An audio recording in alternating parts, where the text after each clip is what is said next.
Alors c'est parti les Nakama, et vous sur l'épisode 2 de Dadada. Let's go. Alors l'épisode commence déjà au début avec nos deux personnages. Et en fait, ce qui est pas mal dès le début de l'épisode, on garde ce petit lien entre les deux personnages. Que toujours ce côté humoristique, Ken Tatakura qui change de nom, Okarun. Okarun, pourquoi? Parce qu'il y a le mot occulte, et comme il croit aux occultes et tout, elle s'est dit, elle préfère pas l'appeler Ken Tatakura. Son âme sœur s'appelle Ken Tatakura, et du coup, elle n'accepte pas le fait que voilà, qu'il ait le même prénom, parce que c'est un loser. Et ils vont se rendre directement chez Momo Ayase. Ce qu'on peut constater, c'est que durant l'épisode, on voit que Momo Ayase arrive à maîtriser, donc contrôler la Memeboost qui est donc, on va l'appeler Okarun pour faire simple, donc elle arrive à maîtriser Okarun, parce qu'il est possédé donc par Memeboost qui prend possession en lui, et donc voilà, et il n'arrive pas à gérer. Et donc Momo Ayase, c'est très intéressant, a un pouvoir où elle peut le maîtriser. Et là, je me dis, est-ce qu'il y a un lien avec les extraterrestres, les esprits? Enfin bref, ça il faudra regarder l'anime. Et donc en fait, elle essaie de le ramener chez lui, et on a des sortes de talismans, c'est ça, donc des talismans chez elle, qui en fait sont contre les esprits. Et du coup, le pauvre Ken Tatakura, il se fait brûler comme une merde. En essayant de rentrer, il y avait un talisman. Il y a toujours cette relation entre donc Momo Ayase qui accepte en fait Ken Tatakura, parce que lui il se dit mais putain en fait t'es une des seules personnes qui m'ait accepté et tout. Alors qu'à la base, faut savoir qu'il a pas d'amis. On le voit bien dans l'épisode 1, il y a tout le monde qui le traite comme une victime, également aussi, genre, il se fait harceler. Elle était la seule personne qui le soutient. Et du coup, lui, il se rabaisse un petit peu, mais elle lui dit, mais non, t'inquiète, maintenant qu'ils ont des points communs, dû aux croyances, en fait, qu'ils ont des points communs, elle va lui dire, écoute, malheureusement, faudra donc faire avec. Donc, ce qui se passe, donc, elle le ramène donc chez lui, mais elle enlève aussi d'abord le talisman, parce que, faut savoir que, donc, ils sont dans la maison de la grand-mère de Momo Ayase, et comme sa grand-mère, elle croit aux esprits, et qu'elle est contre tous ces histoires et tout, donc ça fait que les mauvais esprits ne peuvent pas rentrer chez elle, tout simplement. Et donc, et en fait, en un coup, apparaît en fait un gros monstre, un monstre sumo, assez lourd et costaud.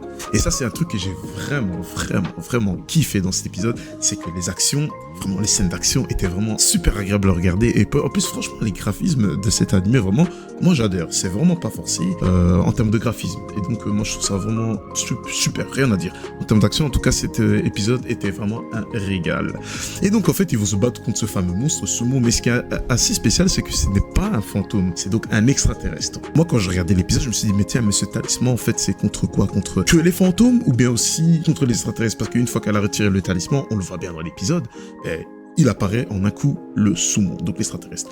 Et encore une fois de suite, il demande à voir la fameuse chanson se répète avec la banane, qui veulent récupérer la banane. Bref, on a compris le délire. Mais c'est quand même loufoque et assez agréable à regarder. Et ça, moi, j'adore. Sumo, il se met à la chasse contre nos deux protagonistes. Et ce qui se passe, on constate que en fait, Ken Tatakura, il ne maîtrise pas du tout le maléfice qui est en lui.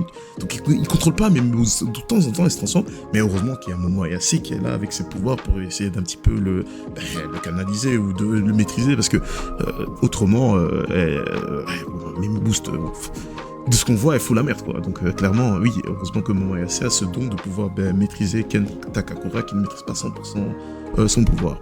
Et en plus, il y avait un moment assez badass dans l'épisode, j'ai vraiment kiffé, c'est quand en un coup, on voit Ken Tatakura qui décide d'utiliser ses pouvoirs, parce que voilà, et malheureusement, il fallait bien qu'il se défende de nos deux protagonistes, et qu'il s'est dit, mais non, je vais pas la laisser comme ça, parce que ça a aucun sens, il faisait rien.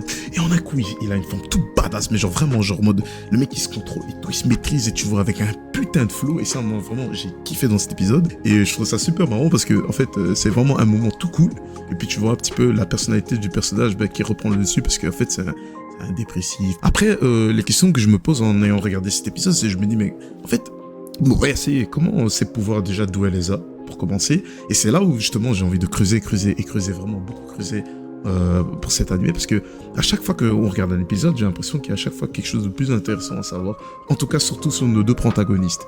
Et donc, franchement, moi, du peu que je peux dire de cet épisode, vraiment, j'ai vraiment apprécié. Surtout de voir nos deux protagonistes se battre à deux contre ce fameux sumo, être l'un pour l'autre et tout. Genre, vraiment, ce duo, moi, j'adore de dingue. Et donc, pour finir, vous réussirez à quand même vaincre ce fameux sumo en trouvant sa faiblesse, dont attaquer les pieds. Parce que voilà, le sumo, s'il posait les mains par terre, c'est qu'il perd de ce que j'ai capté en ayant regardé l'épisode. Et du coup, voilà, en un coup, Ken Tatakura Katakura avec ses techniques, il va dire à Momoyase, ben écoute, libère-moi, parce qu'en fait, Momoyase peut maîtriser le maléfice qui est en Ken Takakura, mais elle peut aussi libérer, genre tout son potentiel ou un truc comme ça. Le moment qu'ils ont eu à deux, quand ils vont se battre contre le sumo, c'était vraiment un moment insane. On va voir comment ça va se passer, parce que l'épisode se conclut vraiment avec Ken Takakura qui perd vraiment totalement le contrôle, dû au fait que Momoyase est tombé en fait dans les pommes à l'usage de ses pouvoirs. Et donc la question que je me suis dit, mais ouf, parce que c'était quand même fort en termes de fin d'épisode, et la manière dont ils ont fini, tu dis oula, j'espère pas que mes boss vont faire quand même des dégâts. Bon, à voir ce qui va suivre dans l'épisode. En tout cas, vraiment, du peu que je peux dire, cet épisode était vraiment excellent. Dandadan est vraiment l'animé, pour moi c'est la découverte de l'année, clairement. Je suis vraiment pas déçu. On se dit à la prochaine pour donc l'épisode 3 qui va sortir normalement la semaine prochaine. Et franchement, ça va être le feu.